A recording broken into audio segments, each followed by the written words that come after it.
One of the best strategies you can formulate for food procurement in a homelessness situation is to collate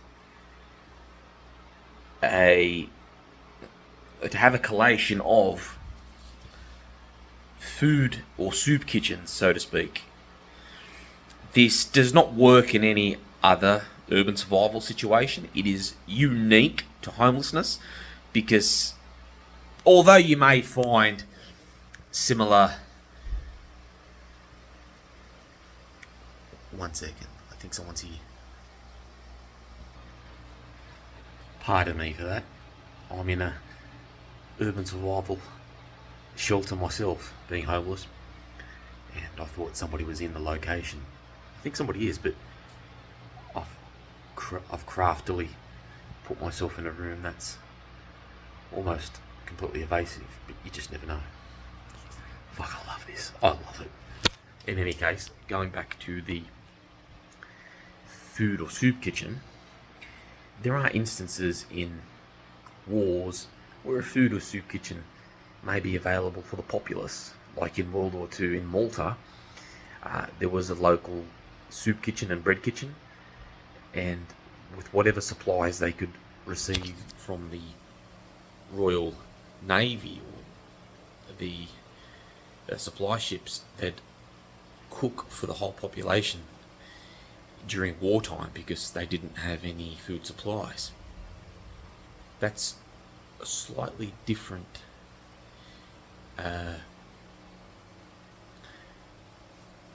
protocol to soup or food kitchens for homeless people in the urban environment. So your soup or food kitchens that you'll find when society is functioning normally is relatively unique to all other situations where you could possibly get cooked food. So it's not strictly and absolutely only in homelessness where you can get food from a soup or food kitchen of some type, but its organisation, its structure is completely unique. Whereas in a wartime, it's, rations once a week, or come here once a week, nothing more. It's not elaborate. And then you've got pandemics, other stuff. And that's almost, a soup or food kitchen is almost unheard of. It's not unique to that situation. So what you should do as a homeless person is collate all the soup or food kitchens available. Again, free food. You should collate them so you know where to go from Monday to Sunday at every time. And what you'll find is you'll be able to adapt your movements, your homeless movements, to the procurement of free food until you can get yourself back on your feet. And whilst you do that, you can sort of tailor that around, groom it around the places you find a shelter. So if you have a shelter in the Sydney CBD, for instance, you look for soup kitchens in Newtown, Balmain, North Sydney, Botany, etc. Just a big circle, and you'd go around and get all the food you need whilst you try to get back into work, whilst you do whatever you've got to do until you can get yourself back on your feet, which is almost where I am now. So I'm about to try and start a small business and see how that goes. So I'm almost at that stage, thank God. Oh, it's been fun. I don't want it to ever end. So note that with me, I don't apply this strategy. It's not necessary because I have had a way to procure food anyway. And I'd rather cook the food myself. So I could have used that strategy. It would have been highly suitable, but I'd rather cook my food, and I'd rather other people obtain the food they want, because I eat a lot. I don't want to go to a soup kitchen, eat all their food, and I'd rather go to other people. So I'd rather fix myself this way, since I have other techniques I can use, than just go all the way to Sydney or go all the way here and eat someone else's food. That's the way I think of it. You may think of it differently, but that's good for you. So that's one of the most efficient techniques for a homeless person in procuring food. You pretty much guarantee food all the time in a homeless setting. So in a homeless setting where society is functioning indefinitely, as per usual, that's the go-to strategy. You can rely on that, so long as society is functioning as usual and there's no lapse in society's cogs or anything like that, so to speak.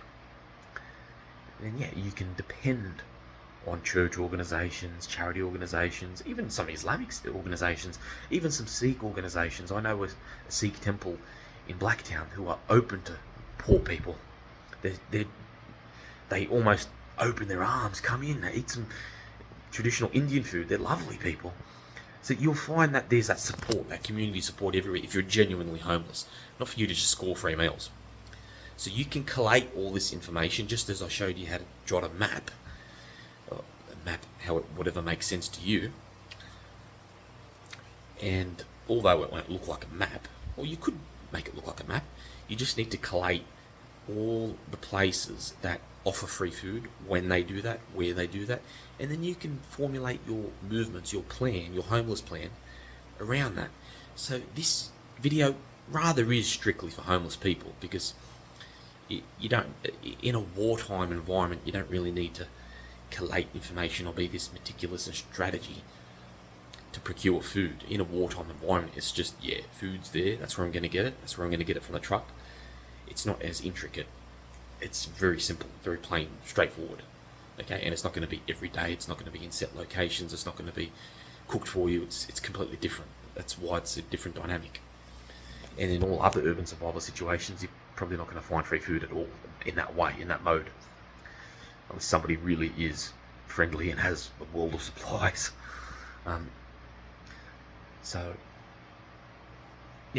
Collate that information so it's itinerized with, well, not itinerized, so it's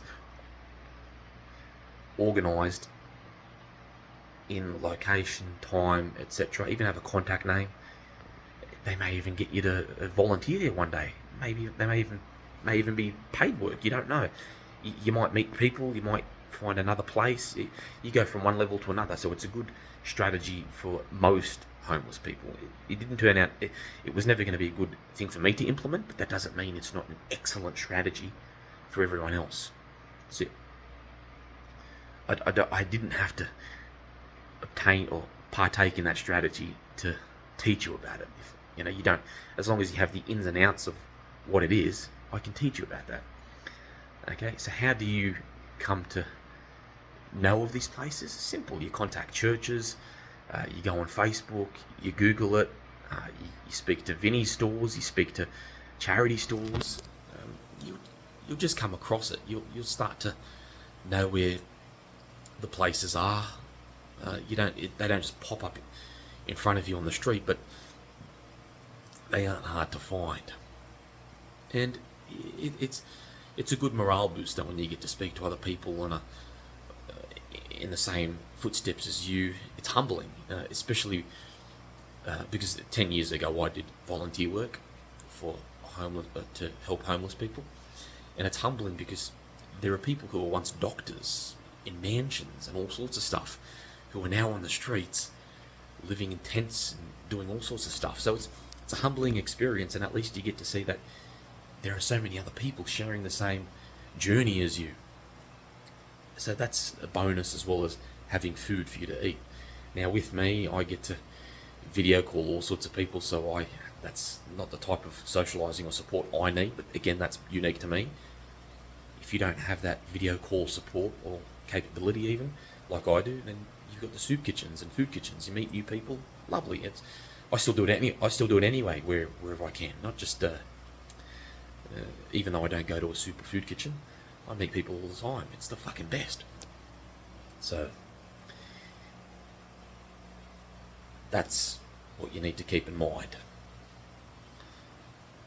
Collating a complete list of all the places you can get food from for free, soup kitchens and food kitchens, and building your survival journey, homelessness survival journey around being well fed. It's that simple. I will stress emphatically that this strategy is not suitable to any other type of urban survival predicament. It's completely undependable. So in homelessness, you should incorporate this strategy.